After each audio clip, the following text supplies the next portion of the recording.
Good afternoon. Welcome back to the B&H event space. Today, you are tuned into the most versatile and valuable lens I own. Not me, this guy, Sony artisan of imagery, Chris Orwig, joining us once again. A huge thank you to Sony for hosting today's event. Chris, I don't know how long it's going to take you to spill the beans. I left the lens out of the title. I wanted Yeah, people to yeah, think yeah, yeah. about this. I wanted them to think Yes. about what they think of when they think versatile and Yes. valuable. I want them to think about what is versatile and valuable to them. So good to have you back, man. It's been a while. Yeah, yeah. It's been a bit. It's so good. I think one of my favorite things is just getting to hang out with you.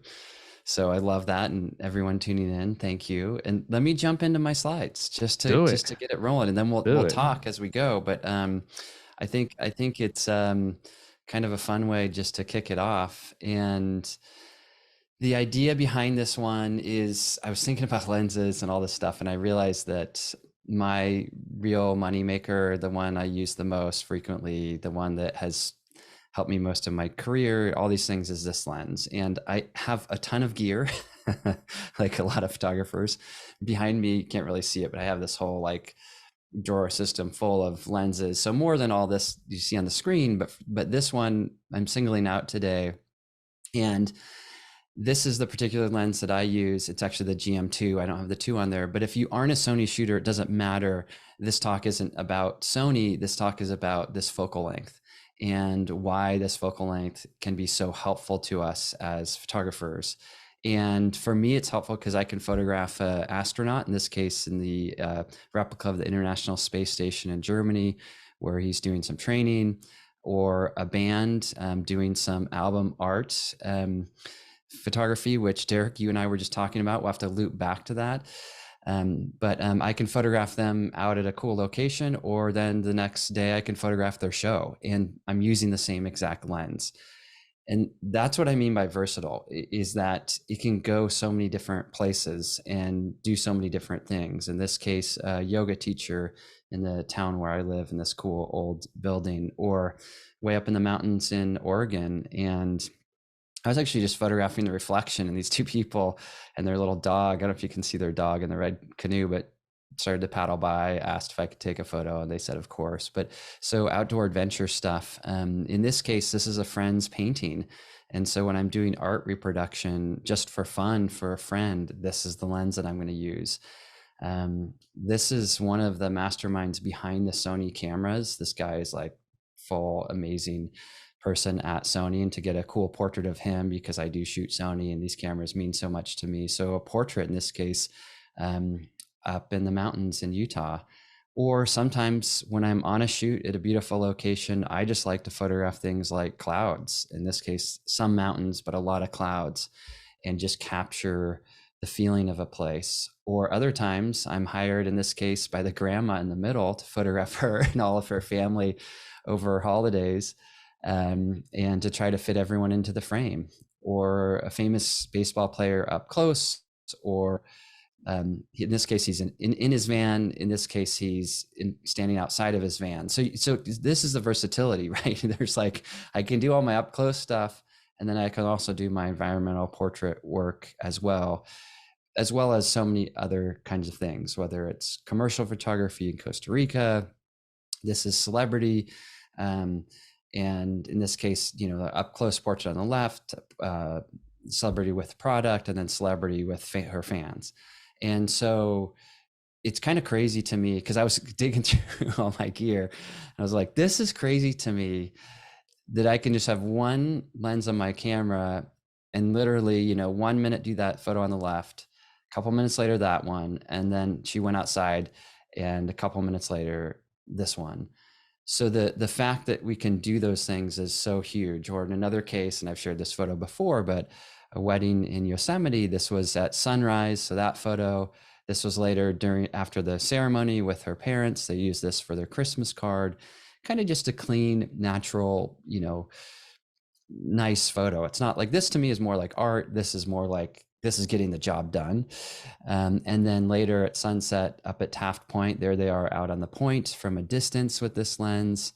There they are up a little bit closer, and then still closer still. So the fact that it allows us to do these different things, and I'll talk a little bit about why. This isn't just going to be like showing images. This is going to be deconstructing this a little bit. But I wanted to start with images to start to give you some ideas behind this statement that I'm throwing out there, which is a lens that is literally the most versatile, the most valuable one. It is the one that kind of has gotten me the furthest in my career in a certain way. So a little bit about me, then I'll pause. Derek and I will talk, then we'll jump back to slides. But I love photography. I love that it gets you places. And these are just some goofy photos of myself out in the sand dunes from a project I was working on, or up in the mountains, in the ocean, in the studio, and then having fun and enjoying and appreciating life. And then a photo a friend captured of our family and our golden retriever. As a side note, we currently have 12 dogs in our house. 2 of them are adults and 10 of them are puppies. We have 10 golden retriever puppies right now. But that's another story. I have my most recent book is Authentic Portraits. So I do a lot of portraiture. I have courses at this URL. This particular one's on sale right now for $15. It's on posing. So if you're kind of liking some of the style you're seeing, that could be a resource for you. And then of course, my website, you can see some of the work that I do. And just looking at this page, now that you know a little bit about this focal length, you're seeing a lot of the photos on this.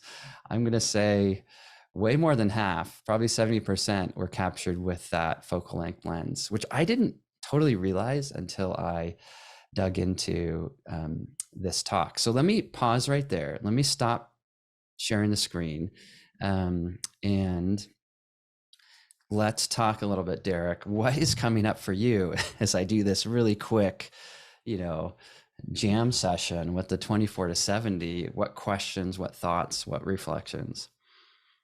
If not the 24 to 70, okay, what's the other go-to? Okay, so that's a good question. I have some of my cameras here. So, and just to give a sense on, because I think it's always interesting to see in real life, not just the pictures, but I opened my camera drawer and I was like, what are on my cameras? And they tend to be on my cameras a lot. So this one right here is the 24 to 70. And then this one is the 85.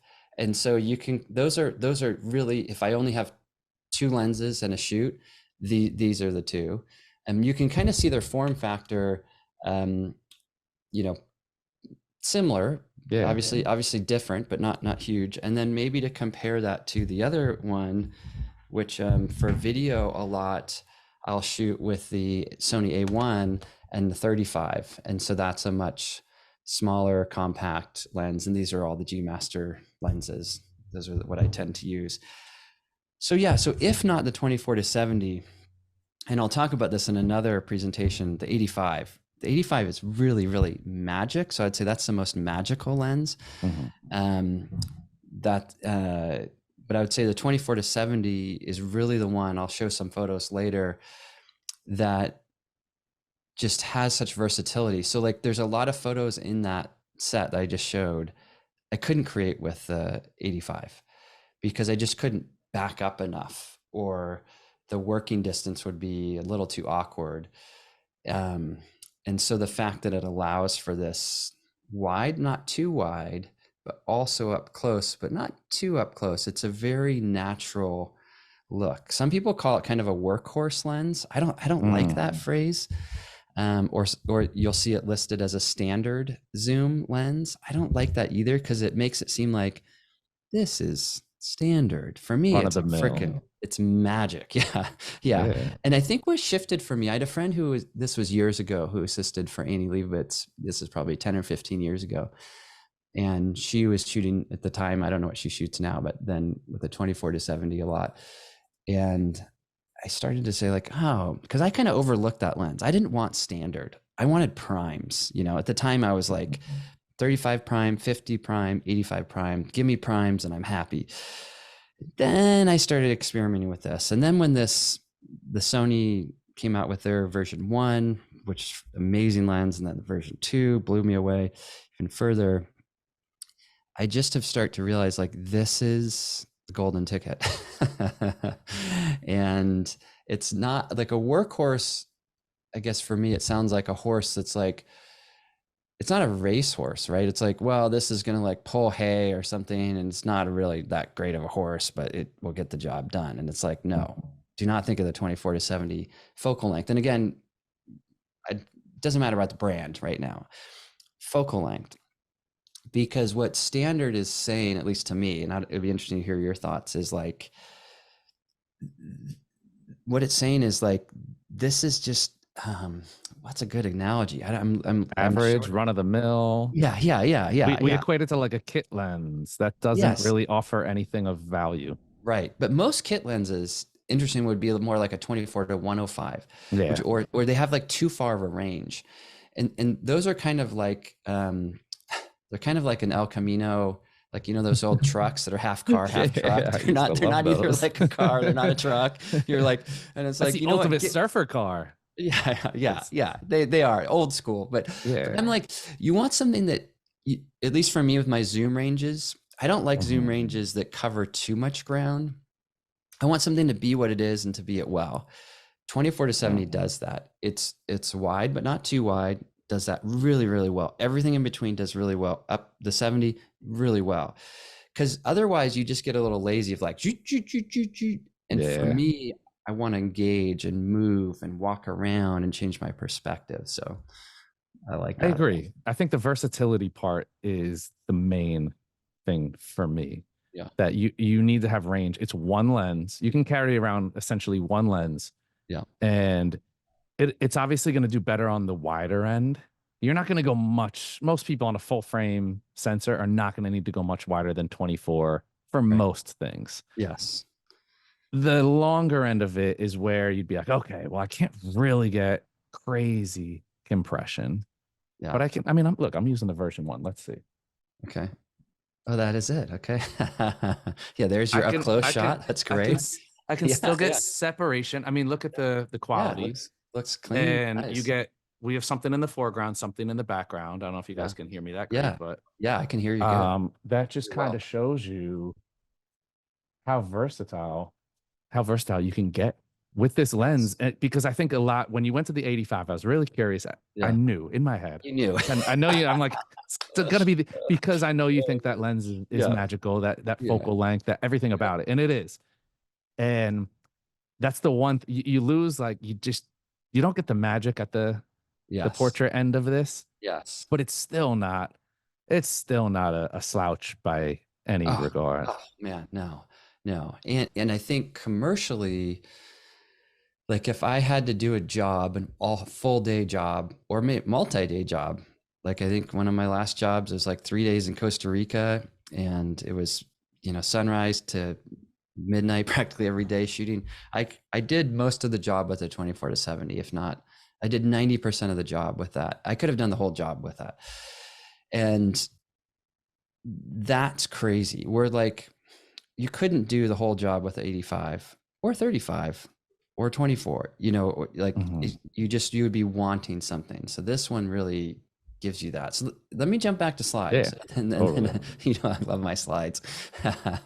But I love I'm like visual, I think visual learner. So I'm kind of a visual person. So on the 24 side, to your point, I actually don't remember exactly what focal length I had this one at. It wasn't 24. I'm probably more around 35, 40 or something. I'm zooming in a little bit to kind of crop in the scene, but it gives just a really nice, clean, natural look. This is shooting from a helicopter. This is at 24 and we're close to the island. And so you get a little bit of that distortion feeling. This is at 70, and this is in Italy, just from some steps looking down at the Ponte Vecchio. This is the same thing at 70 steps, and this is a different time of day, of course, but you're getting some of that. It gets you there. It's not going to like get you into, I don't know, like the very top of the steeple if you wanted that shot. Like there is a limitation of how close it's going to bring you. But for me, it really makes me feel like I'm there. So you feel this presence, like we're here in this moment. We're in front of this person. In this case, this image often I use as an illustration of front light and backlight. We're in this abandoned bank in Brooklyn, but this is front light. And then I walk, oh, actually I don't have the other image, but I walk around the other side and showed backlight. But you get this sense of like, we're there with this family. We're right there with the family. We're in the grass with them.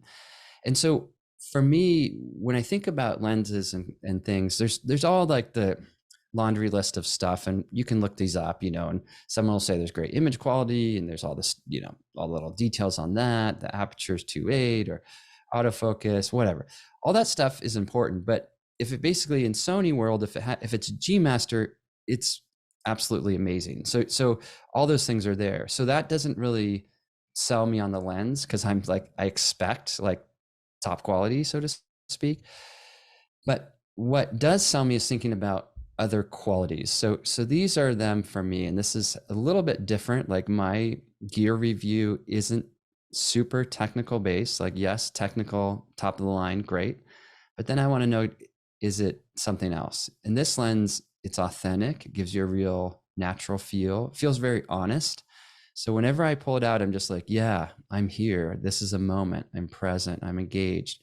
Versus when I pull out my 100 to 400 and I crank it up to 400, I'm like, oh my gosh, it's really exciting. But in contrast, this lens is very honest. It's creative. It's kind of like, what else can I do? It's inviting in that way. It's kind, it's warm, it's thoughtful. It's a storytelling lens. So I think rather than standard, I think if you like telling stories, 24 to 70 focal length is the storytelling focal length, because it's like in cinematography, you can get the establishing shot, the medium shot, the up close shot. You can really move with your feet. You can work in unique ways. And then it's just really, really reliable. So what I mean is like, I don't know, like, let's say I'm super tired and I'm not like on my A game. I'm not composing well. I know the lens will help me out. Like I can't go wrong with this lens. It's so reliable in that way. And to illustrate that, this is one photo, and I've shared these before, but this has those feelings, right? It's honest, it's authentic, it's natural. We feel close to the scene, to what's happening. We don't see or feel any distortion, even though we're shooting this really wide, but the wideness isn't like silly or goofy or exciting. It just has this good natural vibe. Again, another up close photo. This is a family friend and her dog. I was doing some senior photos of her, and this was such a fun photo. I love this photo. And later, their dog passed away, and she got her dog's name tattooed on her arm, and I printed this for her, and she has this in her college dorm. But it just has this really nice, warm feel, and there's a closeness and intimacy to having a little bit of a wider lens like this, but it doesn't do so in a exaggerated or over the top way. So is this always a perfect lens? Obviously not. So let me just show two pictures. This is my backyard. So if I were to just step out of my little cabin here, this is what we would see. And this looks like today, actually. It's like very sunny out and beautiful. And we have these big oak trees. The one with the little tree house is over 150 years old. But what's interesting about this is at 24 with this lens, we're not seeing the full oak tree, right? Because our yard isn't that big, so I couldn't back up. I'm like backed up against the cabin here. So when you want like that really full look, this is my childhood backyard, so different oak tree, but I love oak trees. This is at 16, right? So this is a 16 to 35, another lens I love. But can you feel how the tree's arms are like wrapping around? It's like immersive. So when you want like immersive wideness, at least for me, I go to something wider than 24. So the 24 to 70 couldn't create this shot. It couldn't give this kind of like immersive wraparound surround sound kind of feeling. And this is a tree, but this is also really applicable to architecture, to smaller situations, or when you're up close to things and you just want to get it all. In this case, I did obviously cut off some of the branches, but I climbed this tree as a kid, but I just wanted I wanted the branches to go to the edge, but I want it to feel immersive. So it's not always perfect, right? There are other times when you want other lenses, but it is really versatile and really valuable. So I'm not saying this is the golden perfect lens, but I am saying it's valuable. So here's a little mini case study. These are some good friends and another oak tree in the background, but you can see in this case, I'm standing a little bit at a distance, shooting at 24, and I get the whole scene set. And I have, the f-stop modified a little bit so we can get the sun star in the background. Then I walk up to the family a little bit, take a couple steps, and I also zoom in. And now we get this nice up close moment with their daughter, Elena, and the two grandparents that came from Switzerland to visit. And just kind of a fun moment. And I probably have like flowers sticking out of my hair and stuff to try to get the kid to laugh. But it's just a nice, natural moment. And then this case, this was a little bit, I think, earlier actually than those two shots, but it's at 24 and I'm really, really close, like super close. Like she could reach out and almost touch the camera. So you see there is some slight distortion, but not like that 16 would give you, right? So you can still work really close when you want to.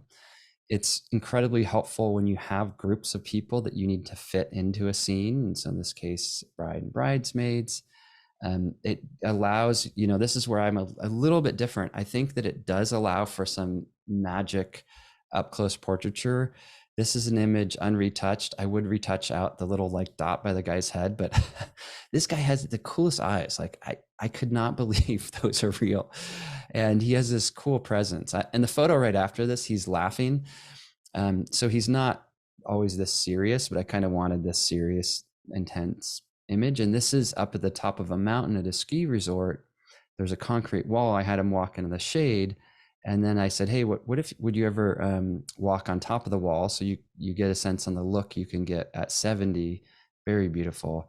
And then he walked on top of the wall, and then I'm shooting this now. I step back a little bit wider scene. And because I have this lens, I know I can do those two things.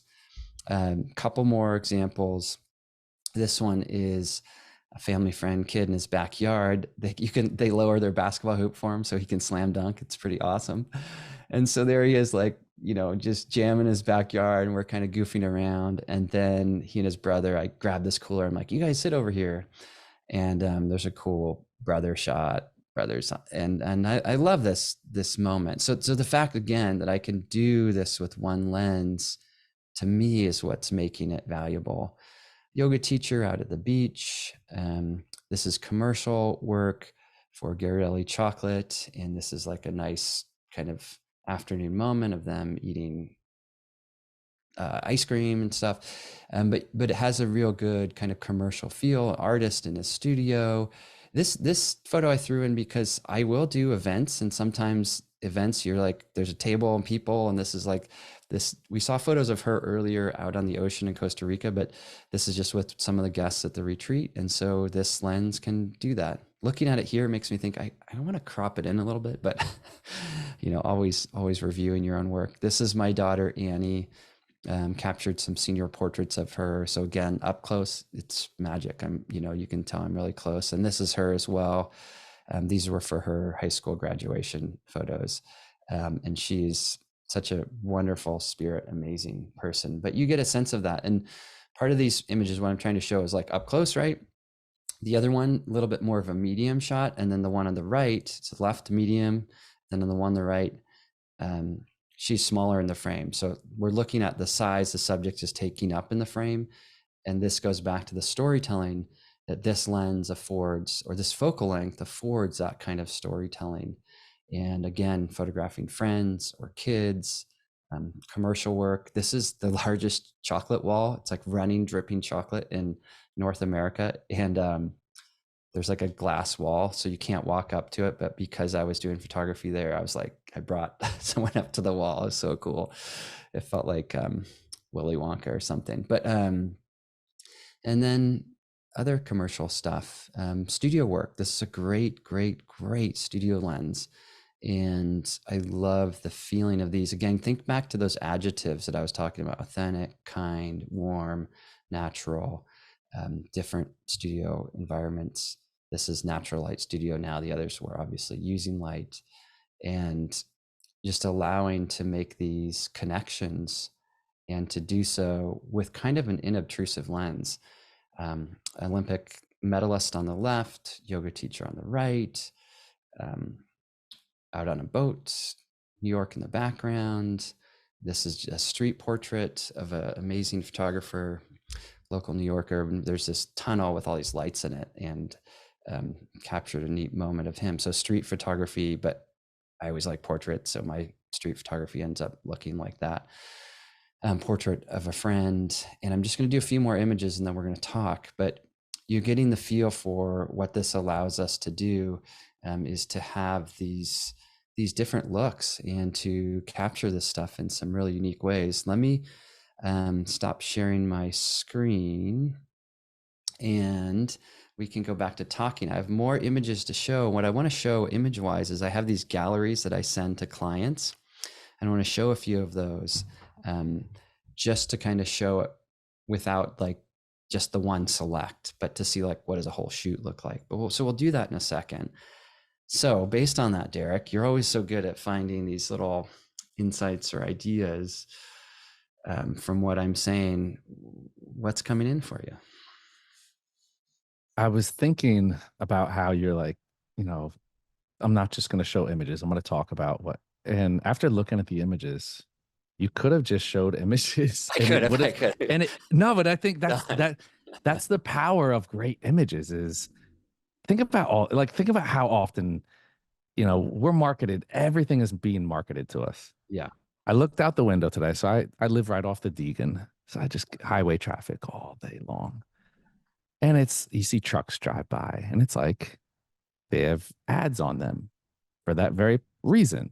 And it's like they're obviously trying to market something to us.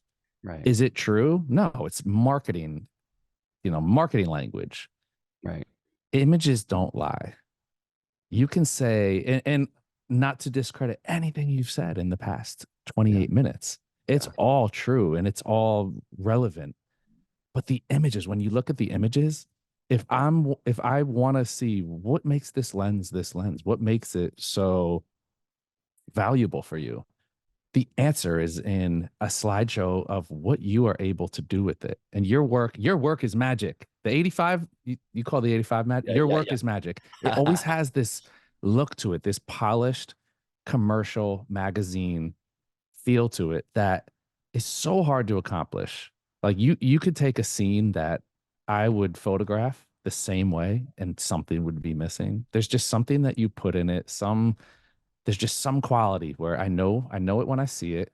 I don't know what it is. I haven't figured out the secret sauce, but so all that just to say, I mean, you utilize this like a tool so well. And I think that's the important thing is it really doesn't matter. We talk about gear all the time and it's like does gear matter? Does gear not matter? Well, yeah, it matters out of one side of the mouth, but then out of the other side of the mouth, it doesn't matter. You make this particular focal length work so well. And I think showing that balance between tight up, further off, environmental, commercial, all the different uses, everything you just said backed all that up completely. But the images for me just speak so loud to what you can do with it. Was that good? Was that a good enough Oh, that's great. Yeah, summary no, I of? mean, and that I think that that's helpful too, because part of it, all these things that we do, Derek, obviously we love to educate. They're not about us, but they're about helping other people enjoy this the way that we enjoy it and catch the passion and magic and all of that. And that with lenses and stuff, that what tends to happen with marketing, and marketing's great, but they like tend to focus on like they'll like zero in on something right here, and this is cool and this is cool and the size is cool and it's this many ounces is cool and this many aperture rings cool and all this stuff, and the reviews kind of play to that too, because it is like a technological marvel. Like Okay. camera gear is unbelievably good right now. Like the stuff that's coming out is just so good. Right. Yeah. And so I search for analogies, but it's almost like instruments. It's like you buy a guitar now, it's like good. Like they figured out guitar building, and it used to be, let's say when I was a kid, if you bought a guitar at like Toys R Us, if you remember that store, it was not a good guitar. Like just don't buy one from there. Right. But now, and but now it's almost like we're getting a little bit too much in, like it's almost like, yes, this guitar has wood grain that's like 3 millimeters, like between the grain structure, and it's nano particle, and you're like, okay, great, but can you make music, right? And so that's what, and so we as photographers love gear. I love gear. I mean, it's so exciting, it's fun, it's interesting, newness. But what I want to say is like not to forget the music, right? To not just become so gear heady, even with like, that's why I'm trying to branch this past like this particular lens. Because if I drop my lens camera in the water and someone else, I had to go borrow someone's, I borrowed yours and it wasn't the same, I wouldn't care. As long as I knew it was in my focal length, I could make my music. And that's really the trick in photography, is finding gear and lenses in particular that fit who you are and the music you want to make. I'm just going to play with this guitar thing for a little bit. Maybe you want an electric guitar that has fire on it because that's kind of music you want to make. Great. Maybe it's a ukulele that has really natural finish. Great. And I'm going to equate that, different lenses. Electric guitars like a 70 to 200, ukuleles maybe more like a 50 or 35 or something. It doesn't have the same like volume. You have to work harder with certain lenses than others. Like electric guitar, you just like play a note. Like one of my friends told me first time I bought a 7200, he said, Chris, you could just photograph someone in a parking lot and it would look amazing. Like, and I tried that. I went out in the parking lot and I was like, oh, you're right. And it's like you just play a G major chord in an electric guitar with distortion and it's like, you feel like a rock star, right? But these other lenses, they invite you to work, or at least me, that's kind of the thing, the ones I like. But for all of us, it's finding ways to listen to the marketing, to your point, but then to not forget the imagery and to search out those photographers that we love and and not to like say, well, they shoot with this lens, I want to, but also maybe to try that, and that's what I did, right? That's like Annie Leibovitz. I was like, wow, she's doing this focal length. I kind of wrote it off as like standard workhorse. I was like, I don't want to be standard. I want to be cool. I want to be like, like the sexy primes. I want to be like, I'm like elitist, or something. And then I was like, ooh, wait a second. Maybe it's actually more powerful to make great music with something that is standard. And I would even then apply that to the primes too. If we fall trapped into thinking the prime's going to make the image, it won't. I don't know about you, but I like buy a new prime lens or something. I take a picture, it's bad. I'm like, how did that happen? I spent all this money. It's supposed to be better. Do you think there's something to be said for the fact that across most of the range, you have to be more intentional with the way you're photographing when you're photographing with a wider, like the standard 24 to 70. The 85, the 85, you have compression. You're not getting, you photograph me with the 85, this wall is completely out. There's more, it's harder in a sense because you have more you have to worry about bokeh and out of focus things distracting. But I feel like one of the qualities that makes this so in your wheelhouse is you work with the environment you have very well. You see scenes, you play with what you have around you so well that this focal length is a natural fit for you because everything for you is intentional with the way it's lined up and with incorporating your surroundings, which you can't do that with, if you go too wide, you can't do it.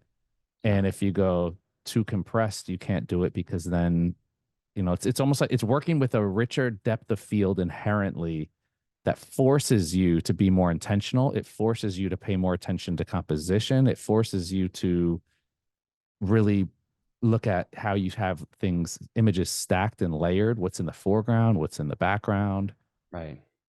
And even for me, it invites me to be kind of calm and present. I like how you said that. What I mean by that, if I should put a 16 millimeter lens on and I did the same photo of my backyard, I would just be like, wow, I'm like, oh my gosh, look at that, branches bending or buildings or, there's a big wow. Same thing, the 85. I mean, I loved 85. I'll do another webinar on that. But the wow isn't as much there. It's like, what is here? And then how does my camera height affect this? Like, because for me, the wider we go, the more camera height and camera distance from subject really matters. And so I'm like, I can't just be like, oh, it's better. I'm like, okay, I'm going wider. Now maybe I need to take a knee, like maybe the woman on the bench. I need to lower down so her head was above the horizon. I need to kind of find the right spacing, looking into the right space. So it allows me to slow down and to really be present. And what I think is, like, I love artisan craftspeople. So like ceramicists, painters, woodworkers. And I think I try to bring some of that into my photography, because what they do is they're not just like, maybe some are, but the most, let's go to woodworkers. I photographed this one woodworker, and he does carving. So he's just like, it's like he's very thoughtful with his carving. He's not just like slapping, and wow, big, bold moves. It's like, so yes. So I think to your answer, for me, it's fitting. And I think that's a good segue. Let me share my screen. Yeah, go for it. I'm And really interested to see this. And I think okay. this is such a Yeah. Okay. And I have one tab here. I do provide coaching if people on my website, if anyone's interested. I just have had kind of 3 people finish my coaching program. So I have some space for that. And it's one-on-one. So if you want to learn how to do, if any of this is resonating, I work with people one-on-one to help them become more creative, capture better photos. Okay. So this is a set of photos from Ghirardelli. Maybe I'll just click into one of them, but you get a sense. I'll scroll through most of these, but you get a sense where I'm just like trying to figure out kind of the scene and how does the subject fit into the scene. And none of these necessarily are going to be like the A+ photos that I show in my presentation. But I'm just going to scroll a little bit through how you can see that I'm working with families eating ice cream. There was a lot of ice cream that was ate on the shoot. And let me just go down. People servers. This is Miss California. And I'm just going to go way down. I know this is almost probably blurry looking, but I want to try to get to, I'm going to go way down to the shoot. Okay, let's just go to, again, I have no idea if the client uses or any of these photos, but like this is like people, like kids getting ice cream, and trying to show the enjoyment of it. I want to go down to the end. This is kind of some retail stuff, more kids showing, interacting with the products. You get the idea. Just like to me, this is a lot of commercial photography for shoots. What I'm doing is I am capturing so many different moments and delivering the client a wide range of moments. And then out of, let's say there's 700 images, they're going to maybe use 30, and they're going to use them all over the place like mad. And so my job with this kind of a lens is to really give them variety. I'm going to go to a different one. This is a different client shoot. This is for a jewelry company, but in this case, you can see, I'm going to give stuff where I'm kind of showing the subject with, you can't see it maybe because it's on Zoom, it's small, but with the jewelry that she's wearing up in the mountains. And then I might also, because I always like doing up close stuff, maybe I'll do an up close portrait like this. So that's one client. This is different client. So this is engagement photos. And Derek, tell me if I'm going kind of too fast, too slow, but this is good. Okay. But this guy, he's a firefighter and he loves his truck. And so I was like, I got to get a picture of you guys with your truck. And he's like, oh yeah. And often I take pictures like this because you find what someone's interested in, you photograph them with it to build a connection. Are they going to use the picture with a truck on to send out? No. But I mean, he's going to love this. And so now he has buy-in. And so now I can ask him to do more goofy stuff, like go walk in the flower field. And, I can take some photos of them standing there together, excited to get married. I can do my up close portraiture, and I'll just keep scrolling here to kind of give you a sense. But this is a lot of like what I'm delivering clients. So we kind of saw one, which was commercial. Now we're seeing one that is a couple, and I'm shooting the whole thing with one lens, and I'll just keep scrolling here to get to just maybe a couple more photos. I loved this moment where they wanted to do stuff with surfboards. They're surfers walking across the street, so it's kind of more lifestyle. And then there's this neat wall, and let me just see if there's any fun ones. Well, you get the idea, like kind of more iconic at a distance kind of photos. So this is obviously at 24, right? And then some of the other ones, oh, these were fun too with the palm tree. But some of the other ones are going to be more up close. So this one it's probably at 70, right? And I'm capturing a little bit more of their personality. Let's go to another one. This is an artist who makes sculptures out of skateboards. So I have some stuff with her in her workshop, her with her art. And then we saw one of these. There's one that I kind of like this one. I like her vibe in it, and just her in front of a white wall. So again, range. Let's do one more. This is for a local yoga studio, and they need some photos for their teachers that are doing a teacher training class. And so I'm capturing images of the group, and I'm kind of working at different distances. This is my daughter, Annie, that we saw earlier. And I showed a few of those pictures, but wanting to scroll through the whole shoot, basically I was like, Annie, we got to go take pictures. And so we went down 20 minutes. We take all these pictures. We're just goofing around. We have her skateboarding. We have her standing, sitting. There was that up close one we saw, which will kind of be up here somewhere.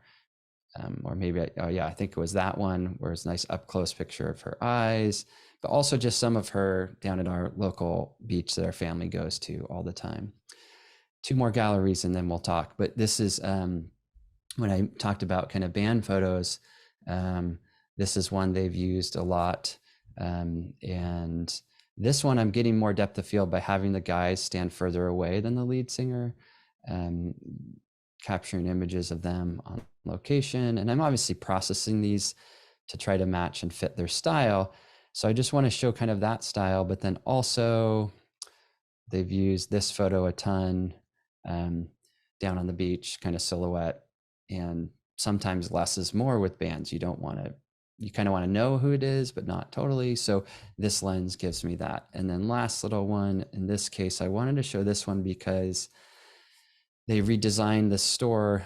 Ghirardelli is one of my big clients. And so I took an architectural kind of shot for them and some others, which showed the store, to give a sense. They have this G from the original sign.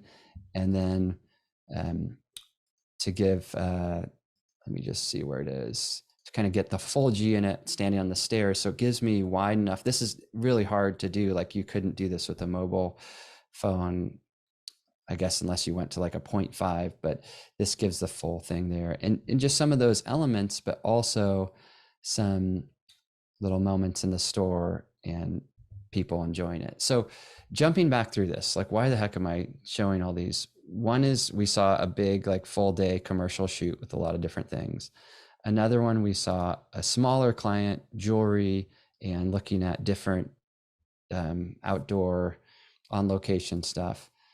Our engaged couple out on location, our artist in her studio, yoga teachers in studio, my daughter, a band, and allowing us to really create so many different moods. And so I'll stop sharing there, but I just kind of wanted to show a free-for-all quick skim of things, because Well, there's two reasons. One is I've started to do this more at my workshops, and I realize people really appreciate it when they get to see not just the hero images and see that there's all the kind of like there's a lot of work to get there, right? And then what I do with my clients is I show more than necessary to give them the ability to select, and they tend to really like that. I also will share with them a smaller gallery. But so I kind of wanted to pull back the curtain a little bit and share that with everyone watching, to show that this lens isn't just a singular lens where you're like, oh, one and done, but you can really work these different scenes. Like with the band, if we went back to it, we would see like, oh, I was working these old greenhouses and I was doing this, and then I did up close individuals of each of them, and then I had them walk to the beach, and we did some train track stuff, and then we did some beach, and then we did some sunburst, and then we did some more. I went on the other side of them, but this, all I have is like one camera and a lens. And sometimes when I do my work, people are like, is that all you have? And I have a big backpack with all the rest of the gear, but I'm like, yeah, that's all we need. And wanted to show that. You're not human, man. I'm looking at these images that are supposed to be like your outtakes, and they're better than my my final images.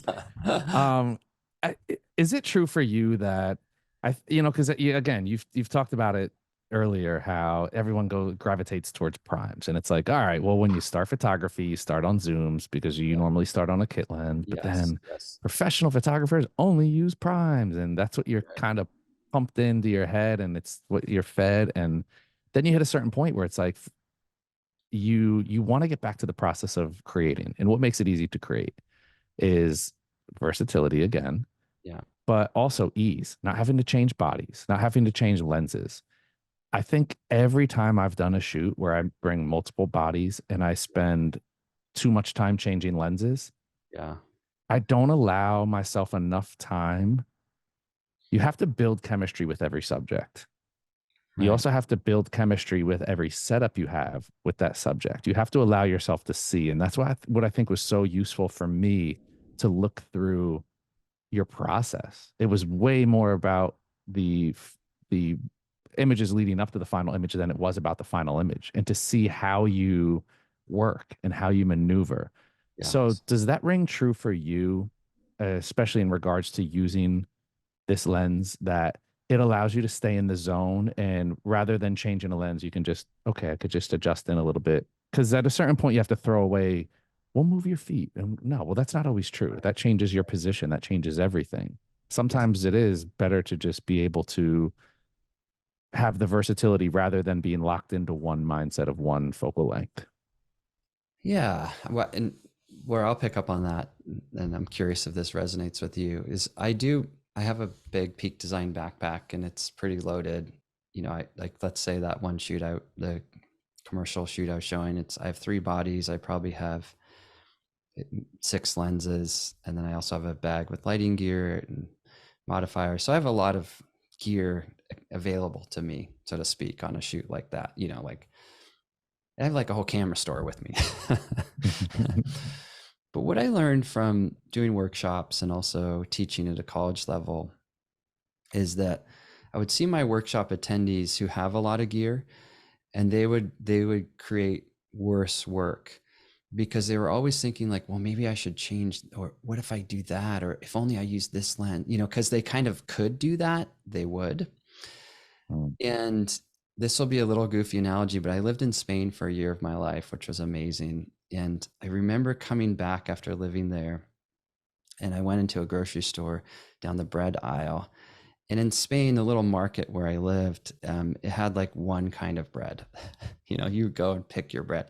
And I remember coming back to the States, and I was like, oh my gosh, there are 40 kinds of bread. Like, I didn't even know what kind of bread I should choose. I didn't even know I could choose as many kinds of, I was like, this one or that one. I took all this time, and like, and I guess what I'm playing with this comparison here a little bit, that regardless of what gear we have or how we shoot, I think really settling into what we have in the moment, which is what I was hearing you say, like, yeah, maybe move your feet, maybe not, maybe zoom in, maybe not, but flow, connect, and not have this feeling like, um, well, oh my gosh, I should go change this. And I've done that. I'm like, I should do the 16. And then I put the 16 on. I'm like, oh no, I should do the 70/20. Oh no, I shouldn't do that. And then Yeah. and I'm like, and then meanwhile, my subjects, 'cause I do a lot of people work. My subjects like just bored out of their mind, Yeah. right? They're cooling down. Cooling down. Yeah.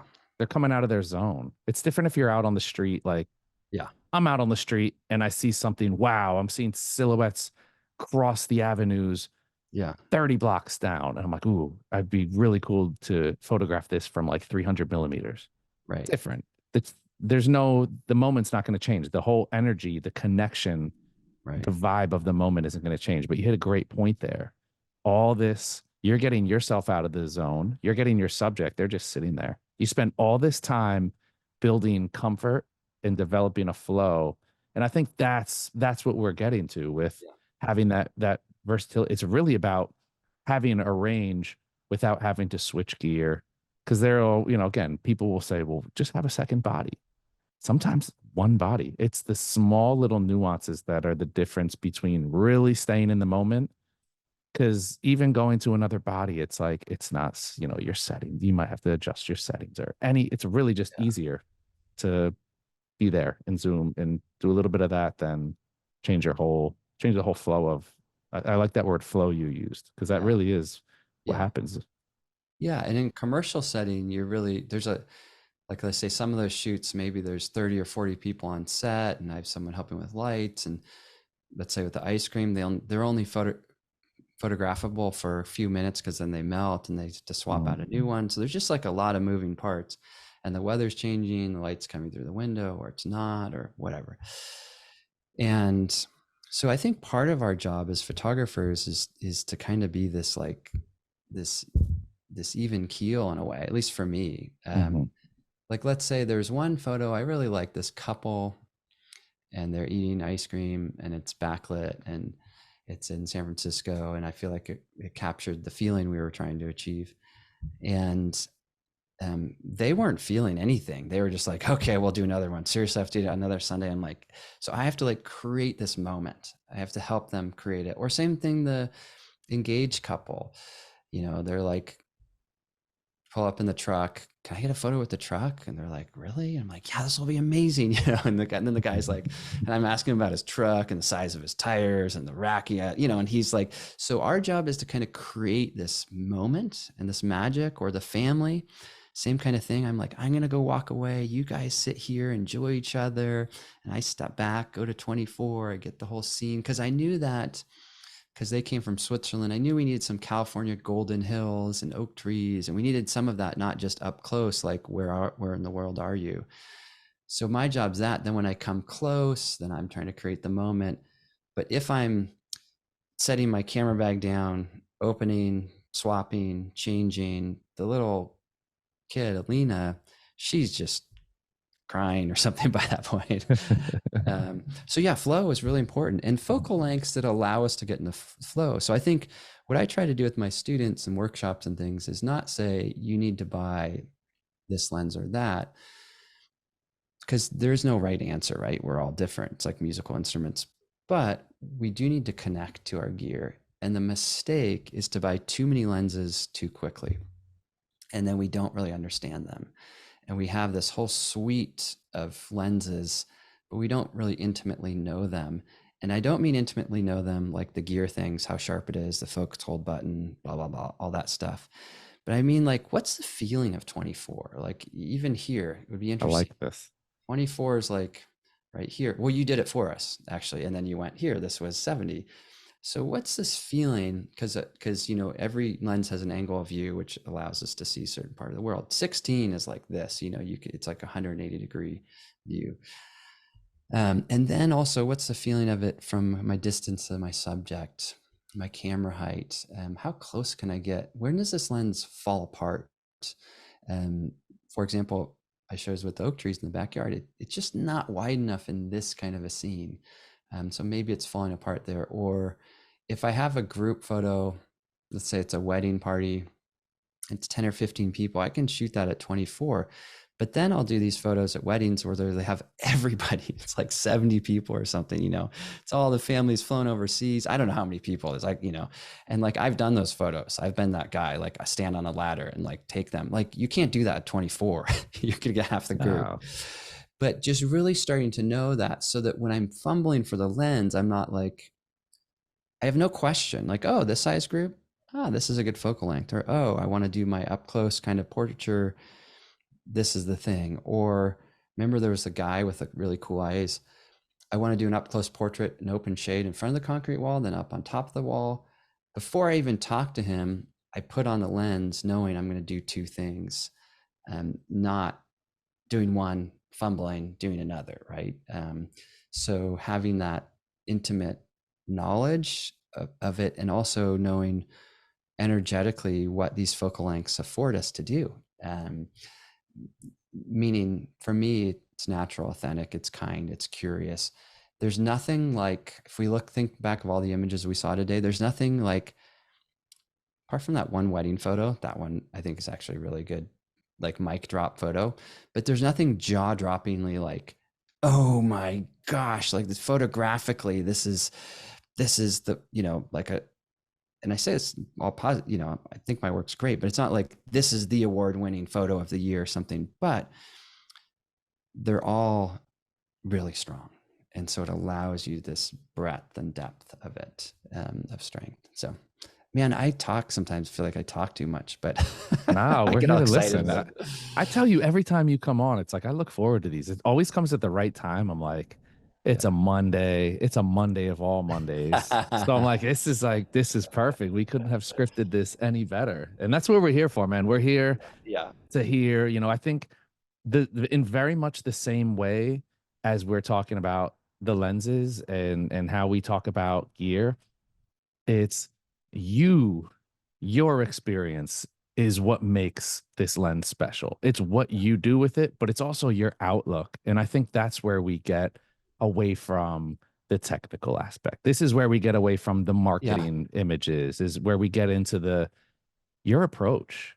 How many Yes. people can sit here and listen to these and they don't even have to tune in, watch. They can Right. listen, have it on in the background, treat it like a podcast, and just hearing your approach to photography and the way that you address things probably provides just as many people help as the people who are watching and looking at the images. And I think that's what's so important is your words and your experience and your approach to photography. I think people underestimate approach. We focus so much on a style, but I think the approach is a Yeah. lot of what makes the And the style what it process, I is. think that's, yeah, the Yeah. approach, the process. And maybe to that point, there's a new Sony lens, a 24 to 50. I think that's what it is. I do not have it yet. It Mm. hasn't come out.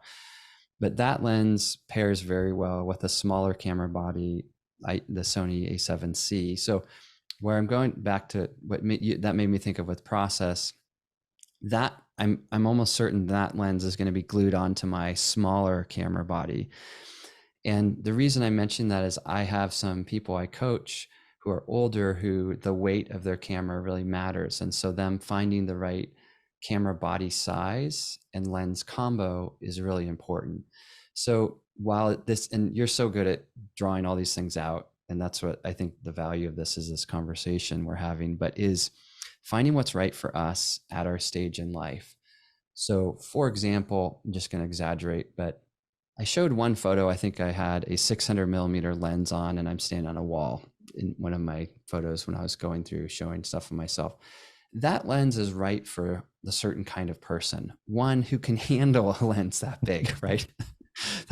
I don't own that lens, but I was using, I was like, wow, this is a beast. And you can only shoot with it for so long, you know, I mean, and so, but yet if someone's older, like I have one coaching client who is going on a safari to, you know, safari in Africa. And so it was like, she really wanted to think about, I don't want a lens and gear that's so heavy that I'm going to be so tired and my wrist is going to hurt so bad that I'm not going to actually enjoy photography.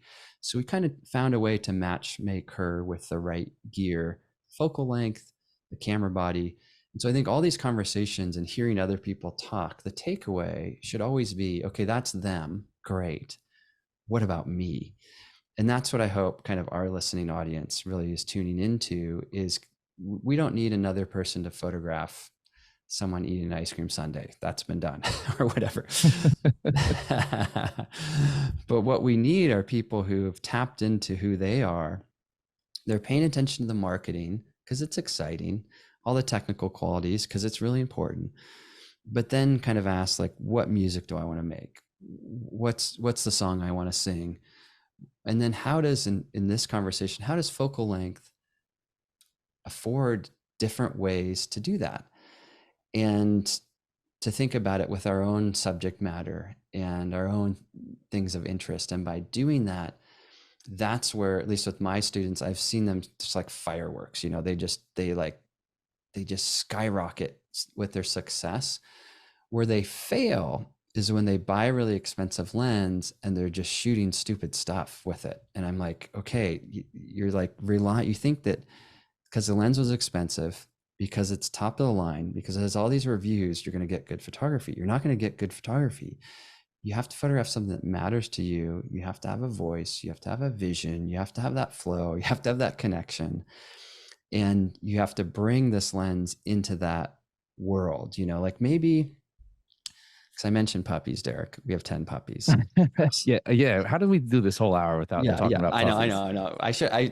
I did a Zoom the other day where in front of all the puppies, it was really fun, but also really distracting. But with puppies, it's like bringing a puppy home and integrating it into your life. I'm just going to play, so it's like, this is fun, magical thing. But when a family's going to adopt these puppies from us, they really have to figure out how does it fit into their life? Are they a water family? They go to the beach a lot? Do they go hiking a lot? Or whatever it is. The puppy is the puppy, it's itself, but the integration is the important thing. And so I think that is too often overlooked in gear conversations, and really tuning into that from a focal length perspective, not from the cost or all those things, but just focal length, just purely angle of view. What can you do with it? Are you a storyteller? What kind of storyteller are you? Where I have some colleagues who are like, well, I only like, let's say, stories where it's really up close. They love macro stuff. I'm like, okay, great. This lens, you don't need that lens, if you're just a macro photographer. Or if they like, like the more 16 to 35 or this wide 12 millimeter lens, really ultra wide, then okay, yeah, maybe you go there. Every time we have a conversation, it's like, there's so many things I'm over here. I'm like, all right, we got to bring this up next time. I could have gone another hour on this. I could have gone on a tangent here. Yeah. So much. I will say to everybody out there, we have some stuff. We're working on getting some stuff Yes. up on the website. We do have some more stuff with Chris planned coming up. I know it's been a while. We missed having him on the platform here, but we have some more stuff. I'm working on getting it up on the website. So if you do want to get more of Chris's take on photography, life, Zen, everything in general, portraits, head over to our YouTube page. Just look up the B&H event space. We have plenty of Chris Orwig on there. But Chris, always great to have you on, man. Yes. Yeah. Thank you. And one of the ones coming up too will be more conversational. So we'll get some more, if you have questions and you want to interact, we can do that. Some of our times we do a little more presentational like this, other ones a little more conversational, and give us feedback. Let us know what you want. We're really here to serve you. And I think Derek and I both really feel so many people have helped us in our photo journeys. It's a fun way to continue, to kind of give back and learn and grow and be in this together. So this is so great, Derek. I appreciate the time. And it was really fun for me to reflect on my focal lengths that I use, and to surprise myself. I would go through my Lightroom catalogs and I would filter by certain thing. I'm like, oh my gosh, like I didn't realize how much I use this. And that's where the title came from. And maybe one of the takeaways is just to look at your own work, and look at like, okay, yeah, what am I using and not using? And sometimes that can, I don't know, highlight some awareness or some insight. So. Totally. He had an 85 millimeter presentation planned, and he had to change it at the last minute when he ran his catalog.